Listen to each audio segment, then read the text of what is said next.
This is CA Karishma Bansal from my future academy. आज अपन chapter number 10 चालू कर रहे हैं, मैथ्स का सर्कल्स।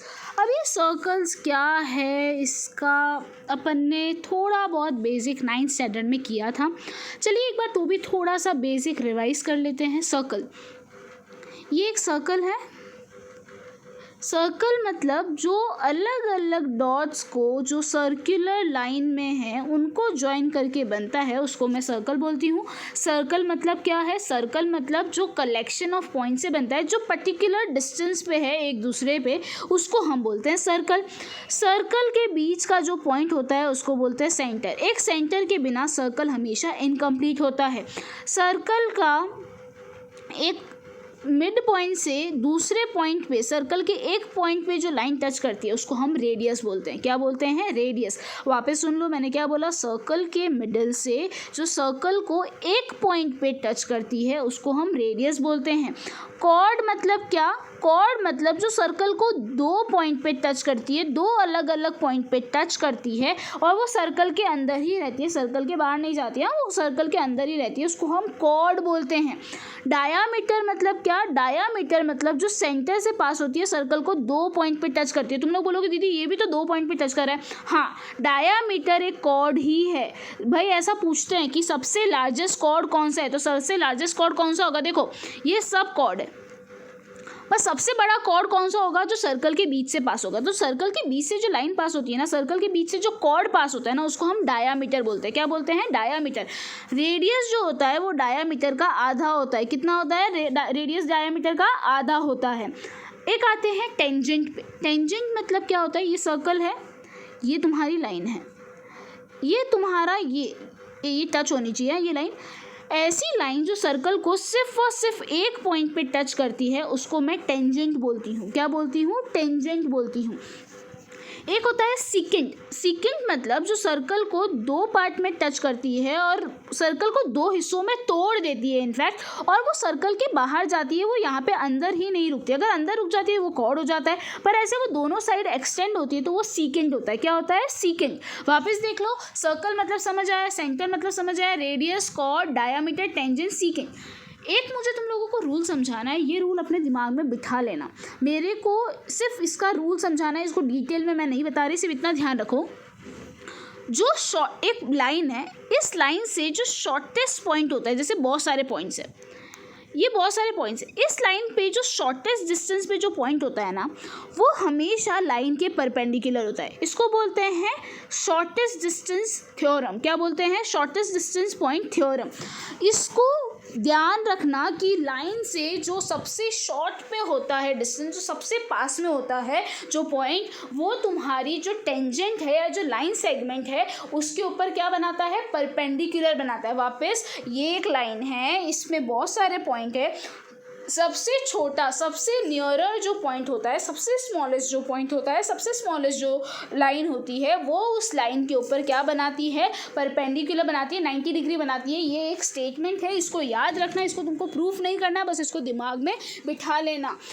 अब आते हैं थ्योरम 10.1 और थ्योरम 10.2। एक चीज़ दिमाग में बिठा लो कि पूरा का पूरा 10th चैप्टर तुम्हारा थ्योरम 10.1 और थ्योरम 10.2 के ऊपर ही डिपेंडेंट है। तुम लोगों को ये दो थ्योरम के स्टेटमेंट एकदम अच्छे से समझने हैं। तुम लोगों को थ्योरम याद नहीं हो तो एक बार छोड़ देना, बट वो जो दो स्टेटमेंट है, उन दो स्टेटमेंट का क्या मतलब है उसको अच्छे से समझना, ठीक है? आते हैं थ्योरम 10.1 पे। थ्योरम 10.1 बोलता है the tangent at any point of a circle is perpendicular to the radius through the point of contact. ऐसा बोल रहे हैं कि भाई ये जो टेंजेंट है, tangent at any point of the circle, tangent at any point of the circle is perpendicular to the radius. जो रेडियस और टेंजेंट है वो हमेशा जो पॉइंट ऑफ कांटेक्ट मतलब टेंजेंट और सर्कल जिस पॉइंट पे एक दूसरे को टच करते हैं उसको हम पॉइंट ऑफ कांटेक्ट बोल रहे हैं। ऐसा बोल रहे हैं कि रेडियस और टेंजेंट जहाँ पे मिलते हैं वहाँ पे वो 90 डिग्री बनाते हैं। The tangent at any point of a circle is perpendicular to the radius through the point of contact. वापस, the tangent at any point of a circle is perpendicular to the radius through the point of contact. चलिए, अब theorem में मैंने तुम लोगों को 9th standard से समझाया है। कभी भी जब थ्योरम को प्रूव करने की बारी आए, सबसे पहले गिवन लिखने का कि क्वेश्चन में क्या गिवन है, टू प्रूफ लिखने का, कंस्ट्रक्शन अगर आप खुद से कुछ कर रहे हैं तो वो लिखने का, फिर प्रूफ लिखने का कि आप इसको किस तरह से प्रूव कर रहे हैं। गिवन में क्या है कि भाई एक्स वाई, मैंने एक टेंजेंट लिया, उसको मैंने एक्स वाई दे दिया। एक्स वाई टेंजेंट है सर्कल जिसका सेंटर ओ है और रेडियस आर है। ये इसका मतलब होता है circle with centre O and radius R. ठीक है, वापस एक बार देख लो, मैंने बोला X Y is a tangent to the circle X O and R, ये अपन को पता है, O centre O and radius R. Proof क्या करना है, प्रूफ मुझे ये करना है जो ओ पी रेडियस है वो एक्स वाई के परपेंडिकुलर है। तो प्रूफ क्या करना है कि भाई O P is perpendicular to X Y. क्या प्रूफ करना है, O P is perpendicular to X Y. ठीक है, अब मुझे ये प्रूफ करने के लिए क्या प्रूफ करना पड़ेगा पता है कि ये जो पॉइंट ओ है ना वो इस लाइन के शॉर्टेस्ट डिस्टेंस पे, मैंने तुमको बताया था लाइन से शॉर्टेस्ट डिस्टेंस पे जो पॉइंट होता है वो क्या बनाता है, वो परपेंडिकुलर बनाता है। तो मुझे ये प्रूफ करना है कि ये जो लाइन है वो सबसे ज़्यादा शॉर्टेस्ट है। चलो एक काम करते हैं, मेरे पास ये है, मेरे पास ये है, मैंने क्या किया, मैंने एक और रेडियस, ये एक और लाइन खींच दी जो यहाँ पे क्यू पॉइंट क्यू पे आ रही है। ये पी ओ पी तो ऑलरेडी थी, मैंने एक और लाइन खींच दी जो क्यू पे आ रही है। तुम लोगों को दिख रहा है यहाँ पे, ये मैंने लाइन खींची है वो। अब यहाँ पे ये मैंने इसको यहाँ पे जो टच हो रहा है उसको एम नाम दे दिया। तुम लोगों को ये तो दिख रहा है कि भाई O P is equals to O M, क्योंकि दोनों के दोनों रेडियस है।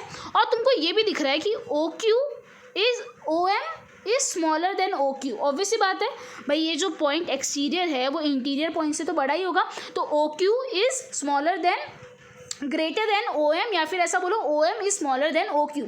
अगर ओ एम ओ क्यू से छोटा है तो ओ पी भी ओ क्यू से छोटा होगा। मैंने क्या बोला, अगर ओ एम ओ क्यू से छोटा है तो ओ पी भी ओ क्यू से छोटा होगा। क्यों ऐसा होगा, क्योंकि भाई ये दोनों सेम है। तो मैं लिखूँगी भाई O P is also smaller than O Q. मतलब इससे ये प्रूफ होता है कि अगर आप इस पॉइंट से सर्कल के बाहर और इस लाइन पे कोई भी और पॉइंट बनाते हैं, कोई भी और लाइन बनाते हैं, तो वो ओ पी से तो बड़ी ही होगी। मतलब ओ पी तुम्हारी सबसे शॉर्टेस्ट लाइन होगी। ये प्रूफ हो गई। Since it happen for every line except P, ऐसा बोल रहे हैं सारी लाइन ऐसा ही होगा कि वो सबसे शॉर्टेस्ट होगी। भाई O P is shorter of all the distances of point O, ऐसा बोल रहे हैं ओ पी सबसे ज़्यादा छोटी होगी। भले आप फिर बाद में दूसरी कितनी भी लाइंस बना लो, वो भाई ओ पी से तो बड़ी होगी। इसीलिए बाय शॉर्टेस्ट डिस्टेंस थ्योरम ये प्रूफ हो गया कि O P is perpendicular to X Y. क्या प्रूफ हो गया, O P is perpendicular to X Y. बस तुम लोगों को यहाँ पे क्या ध्यान रखना है, तुमको पता है सम्स में कि भाई अगर कोई भी टेंजेंट है तो वो और रेडियस और टेंजेंट एक दूसरे से 90 डिग्री बनाते हैं। तुम लोग दिमाग में सिर्फ ये ध्यान रखना, ये तो जो थ्योरम है उसको तुम लोगों को लर्न करना है, समझ के तुमको लिखना है। ठीक है, थ्योरम 10.2 क्या बोलता है, थ्योरम 10.2 ये बोलता है कि ये एक सर्कल है, यहाँ पे एक्सटीरियर में एक पॉइंट है, ये एक्सटीरियर पॉइंट से यहाँ पे दो टेंजेंट आ रहे हैं। एक कॉमन एक्सटीरियर पॉइंट से अगर दो टेंजेंट सर्कल को अलग अलग जगहों पे टच करते हैं तो ये और ये एक दूसरे से इक्वल होगा, ये प्रूव कीजिए। ठीक है, the length of the tangent drawn from external points are equal. वापस लर्न करो, the length of the tangent drawn from the external points are equal. वापस लर्न करो, the length of the tangent drawn from the external points are equal. Theorem 10.2 10.1 theorem क्या बोलता है, वापस revise करो, the tangent at any point of a circle is perpendicular to the radius through the point of contact. वापस the tangent at any point of a circle is perpendicular to the radius through the point of contact। और theorem 10.2 क्या बोलता है, the length of the tangent drawn from the external points are equal। Given क्या क्या है, given है एक circle है, दो टेंजेंट है जिसको अपन ने ओ क्यू और आर पी नाम क्यू पी और आर पी नाम दिया है। प्रूफ क्या करना है, पी क्यू और आर पी एक दूसरे की इक्वल है। मैंने क्या कंस्ट्रक्शन किया, कंस्ट्रक्शन मैंने ये किया, मैंने ये सेंटर से इसको ज्वाइन कर दिया, इसको ज्वाइन कर दिया, इसको ज्वाइन कर दिया, तीनों पॉइंट को सेंटर से ज्वाइन कर दिया। ठीक है, मुझे यहाँ पे प्रूफ करना है, वो मैं प्रूफ कर दूँगी। अब मेरे को प्रूफ चालू कर रही हूँ। सर्कल और टेंजेंट 90 डिग्री बनाते हैं, मतलब ये ओ ओ क्यू और पी क्यू एक दूसरे के परपेंडिकुलर होंगे तो मैं बोलूँगी O Q is perpendicular to P Q and O R is perpendicular to P R. ऐसा क्यों हुआ? क्योंकि थ्योरम 10.1 ऐसा बोलता है कि रेडियस टेंजेंट पे क्या बनाता है? परपेंडिकुलर बनाता है। अब अपन लोगों को दो ट्राइंगल दिख रहे हैं, अपन लोगों को इन दोनों को इक्वल प्रूफ करना है। इन दोनों को इक्वल प्रूफ करने के लिए अपन को ये दोनों ट्राइंगल को सेम प्रूफ करना पड़ेगा। अब ये दोनों ट्राइंगल को सेम प्रूफ करने के लिए अपन को क्या करना पड़ेगा देखते हैं। सबसे पहले तुम लोगों को दिख रहा है एक ट्राइंगल है ये, एक ट्राइंगल है ये, तो मैंने लिखा in triangle O P Q and triangle O P R. सबसे फर्स्ट चीज़ क्या है? O P and O P same है क्योंकि वो कॉमन है।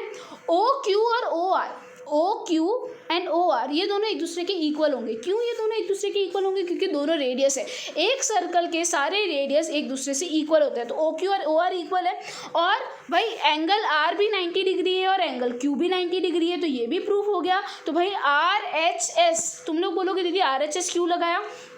बच्चा लोग देखो यहाँ पे क्या आ रहा है, ये साइड और ये एंगल एस एस ए कोई भी तुम्हारा क्राइटेरिया नहीं होता। तुम लोगों को जो क्राइटेरिया है वो क्या है? तुम्हारा जो क्राइटेरिया है वो है यहाँ पे आर एच एस। जब भी 90 डिग्री आए ना, दिमाग में आर एच एस को बिठाना। आर एच एस मतलब राइट एंगल होना चाहिए एक, उसकी जो हाइपोटेनस है, हाइपोटेनस मतलब राइट एंगल के सामने जो लाइन है ये, वो इक्वल होनी चाहिए दोनों की, और कोई भी एक साइड, बच्ची कुची दोनों में से एक साइड इक्वल होनी चाहिए। तो right angle hypotenuse side, right angle hypotenuse side से ये प्रूफ हो गया कि ये दोनों ट्राइंगल एक दूसरे के सिमिलर है, कॉन्ग्रुएंट है। फिर बाय सिम्प्लिसिटी ये प्रूफ हो जाएगा कि भाई P Q is equals to P R. क्या प्रूफ हो? सिम्प्लिसिटी मतलब समझते हो? सिम्प्लिसिटी मतलब अगर आपने कोई भी क्राइटेरिया से कोई भी दो ट्राइंगल को सेम प्रूफ कर दिया तो बच्चे कुछ मतलब तुमने इन सबको तो सेम प्रूफ कर दिया, अब क्या बचा? पी आर और पी क्यू बचा। तो ये दोनों भी एक दूसरे के क्या हो जाएंगे? सेम हो जाएंगे। क्या हो जाएंगे? सेम हो जाएंगे। तो भाई P Q is equals to P R, hence proof. तो इस तरह से तुम्हारा थ्योरम 10.2 भी प्रूफ हो गया। पर तुम लोगों को ये थ्योरम से ज़्यादा स्टेटमेंट पे ध्यान रखना है कि भाई रेडियस टेंजेंट पे क्या बनाता है? 90 डिग्री बनाता है। और यहाँ पे तुमको क्या ध्यान रखना है? टेंजेंट जो है वो सर्कल, जो टेंजेंट जो है वो सर्कल जो दो जो एक्सटर्नल पॉइंट से दो टेंजेंट आते हैं वो दोनों इक्वल होते हैं। सेम एक्सटर्नल पॉइंट से जो टेंजेंट आते हैं वो क्या होते हैं? इक्वल होते हैं। ठीक है स्टूडेंट्स, आते हैं एक्सरसाइज 10.2 10.1 पूरा थ्योरी है। मैंने तुम लोगों को सारी चीज़ें, सारे कंसेप्ट समझा दिए। 10.1 आप खुद से करेंगे, जो भी डाउट्स हो मुझे पूछ लेना। 10.2 का क्वेश्चन नंबर 1 होमवर्क है, क्वेश्चन नंबर 2 होमवर्क है, उसके अलावा के सारे सम्स मैं करवाऊंगी। क्वेश्चन नंबर 3 से मैं चालू कर रही हूँ। क्वेश्चन नंबर 3 में मुझे पूछा है बताओ एंगल POA कितना होगा अगर तुम लोगों को यहाँ पे दिया हुआ है कि ये जो है APB वो 80 डिग्री है। ठीक है, अब मेरे को ये देखो, मैं एक बार ये देखती हूँ, सिर्फ मुझे ये 80 डिग्री दिया हुआ है, मुझे ये पता है कि रेडियस और ये टेंजेंट एक दूसरे से 90 बनाएंगे। तो ये क्वाड्रिलेटरल है, क्वाड्रिलेटरल की 4 साइड होती है, मतलब चारों एंगल, क्वाड्रिलेटरल के चारों एंगल को प्लस करने पे क्या आएगा? 360 आएगा। 360 में से अगर मैं ये तीनों को माइनस कर दूँ तो मुझे ये मिल जाएगा। तो BOA मुझे कितना मिल गया? 100 मिल गया। अब BOA 100 मिल गया, ये मतलब ये मुझे पूरा एंगल क्या मिल गया? 100 मिल गया। पर मुझे तो सिर्फ क्या ढूंढना है? आधा एंगल ढूंढना है, POA ढूंढना है, पूरा BOA नहीं चाहिए था। मैंने क्या किया, ये BOA को 2 हिस्सों में तोड़ दिया, मैंने ये कंस्ट्रक्शन कर दिया इस तरह से। अब क्या कंस्ट्रक्शन करने से ये प्रूफ हो गया कि ये दोनों आधे आधे और वो 50 ये 50 नहीं। उसके लिए तुम लोगों को पहले ये ट्राइंगल और ये ट्राइंगल को एक दूसरे के बराबर प्रूफ करना पड़ेगा। तो जो अपन ने थ्योरम 10.2 में प्रूफ किया ना, रेडियस फिर टेंजेंट और कॉमन, ये तीनों, भाई इसमें क्या हो जाएगा? ये और ये रेडियस है, ये और ये टेंजेंट है, और ये कॉमन साइड है। तो S कॉन्ग्रुएंसी से ये प्रूफ हो जाएगा कि ये दोनों एक दूसरे की इक्वल है। तुम चाहो तो थ्योरम 10.2 में जो अपने RHS से प्रूफ किया है वैसे भी प्रूफ कर सकते हो। अगर तुम्हारे ये दोनों ट्राइंगल इक्वल है, मतलब ये एंगल और ये एंगल भी एक दूसरे की इक्वल होगा। अगर ये दोनों एंगल एक दूसरे की इक्वल होगा तो मैं लिखूंगी angle POA is equals to angle POB। तो भाई angle POA plus angle POB क्या होता है? BOA। Angle POA plus angle POB, POA plus angle POB क्या बनाता है?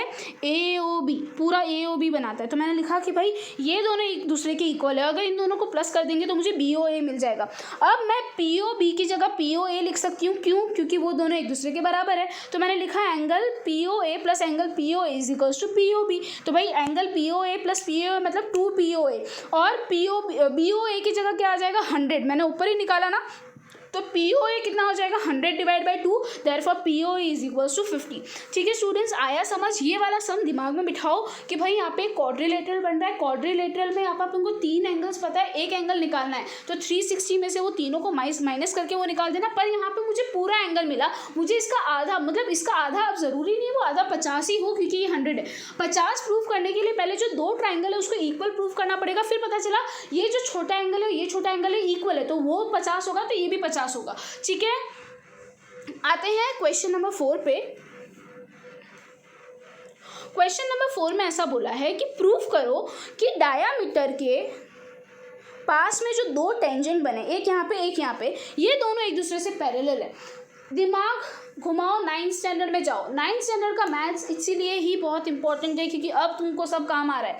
9th स्टैंडर्ड के मैथ्स में अपन ने पढ़ा था जब भी 2 लाइन को पैरेलल प्रूफ करना है तो या फिर तुम ये प्रूफ करो कि को इंटीरियर एंगल 180 है, या फिर ये प्रूफ करो कि ऑल्टरनेट इंटीरियर एंगल एक दूसरे के इक्वल है, या फिर तुम लोग Z प्रूफ करो, या फिर तुम U प्रूफ करो, या फिर F प्रूफ करो। अब ये Z F U क्या है? Z मतलब ये 2 लाइन हैं, इस तरह से एक ट्रांसवर्सल जा रही है, ये दोनों लाइन पैरेलल है, यहाँ से एक ट्रांसवर्सल जा रही है तो ये Z बना रहा है।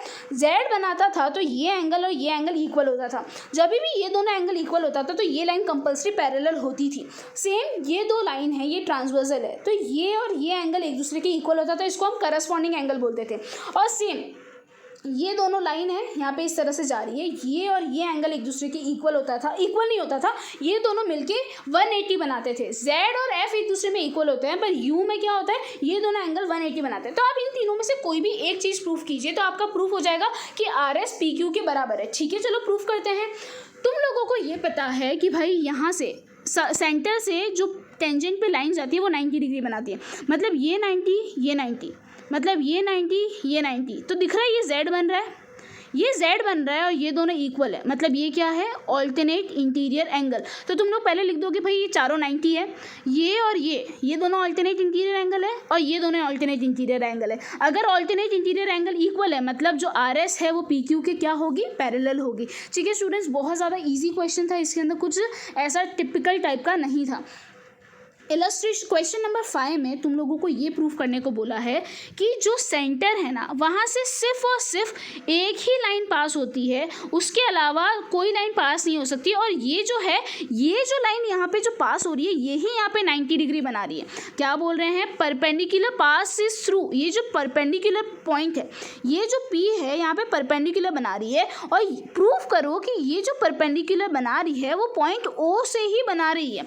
ठीक है, यहाँ पे मैं क्या करूँगी, यहाँ पे मैं कॉन्ट्रैरी अजम्पशन लूँगी। कॉन्ट्रैरी अजम्पशन मतलब मैं ये मानती हूँ कि ये परपेंडिकुलर P से पास नहीं हो रही, O से पास नहीं हो रही, O डैश से पास हो रही है।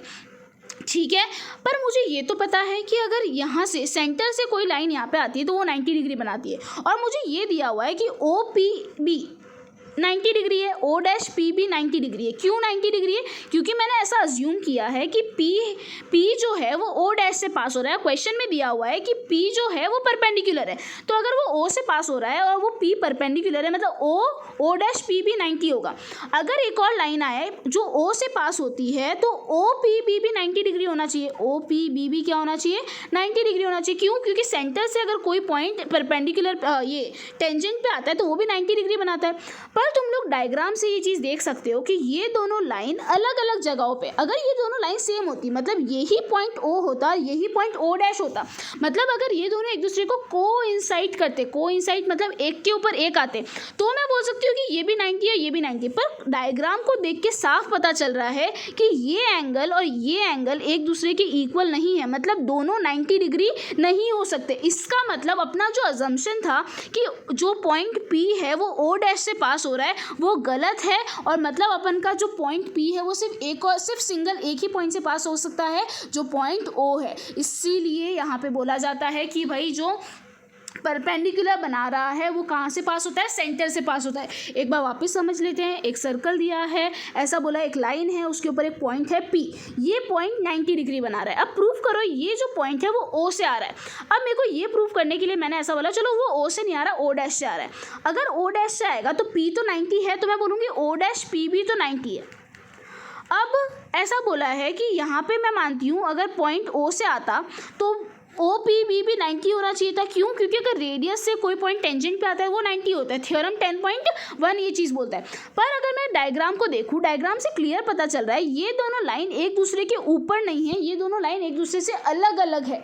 मैंने क्या बोला, ये दोनों लाइन अगर एक दूसरे के ऊपर होती तो मैं बोल सकती थी ये भी 90 है, ये भी 90, पर ये दोनों लाइन एक दूसरे से अलग अलग है। अगर ये दोनों लाइन एक दूसरे से अलग अलग है मतलब दोनों 90 तो हो ही नहीं सकती। इसीलिए मतलब अपना जो अजम्पशन था कि ये 90 है वो गलत है, और अपन लोगों का जो अजम्पशन था वो गलत प्रूफ हुआ। इसका मतलब ये है कि जो पॉइंट पी है वो सिर्फ एक सिंगल पॉइंट ओ से पास हो सकता है और 90 डिग्री बना सकता है। ठीक है स्टूडेंट्स, कुछ डाउट हो तो मुझे बोलना, मैं जूम मीटिंग में वापस क्लियर कर दूंगी। यहाँ पे तुम्हारा ये पार्ट खत्म हुआ। अब रिमेनिंग जो सम है मैं सारे के सारे सम नेक्स्ट लेक्चर में लूँगी। ठीक है।